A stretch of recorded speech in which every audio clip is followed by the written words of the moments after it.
जेव्हा एखादा माणूस जाड असतो, तेव्हा त्याला बरेच जण असा सल्ला देतात, की "तू जिममध्ये जा, तू पळायला जा, तू व्यायाम कर."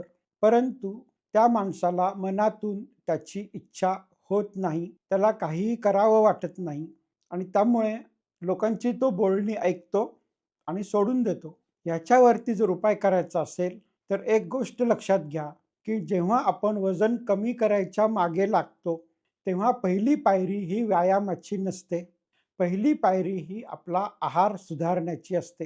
तुमच्या आहारातली साखर बंद करा, मैदा बंद करा, मीठ कमी करा, तेल अतिशय कमी करा आणि ह्याच्यानंतर साधारणतः 6 महिन्यानंतर तुमच्या शरीरात जेव्हा आवश्यक ते बदल होतील, तेव्हा तुम्हाला आपोआप व्यायाम करायची इच्छा होईल आणि त्याचा फायदा होईल. जेव्हा आपला आहार पण खराब असतो आणि व्यायाम पण होत नाही, तेव्हा आहार सुधारणे ही पहिली पायरी असते, हे लक्षात घ्या. तेव्हा ह्याच्यापुढे वजन कमी करण्यासाठी जेव्हा आपण प्रयत्न सुरू करू, तेव्हा आहारावरती आपण पहिले 3 ते 6 महिने काम करणार आहोत आणि त्याच्यानंतर आपण व्यायामाकडे वळणार आहोत आणि व्यायाम करताना सुद्धा आपला आहार हा नियंत्रित असणं आवश्यक आहे. जर तुम्हाला असं वाटत असेल, की मी काहीही, कधीही, कुठेही खात राहीन आणि व्यायाम केल्यामुळे मला काही प्रॉब्लेम येणार नाही, तर ही कल्पना चुकीची आहे.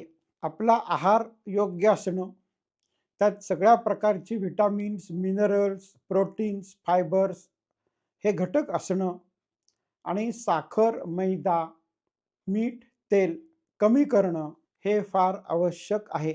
अन्यथा तुम्ही केलेल्या व्यायामाचा फायदा तुम्हाला मिळणार नाही.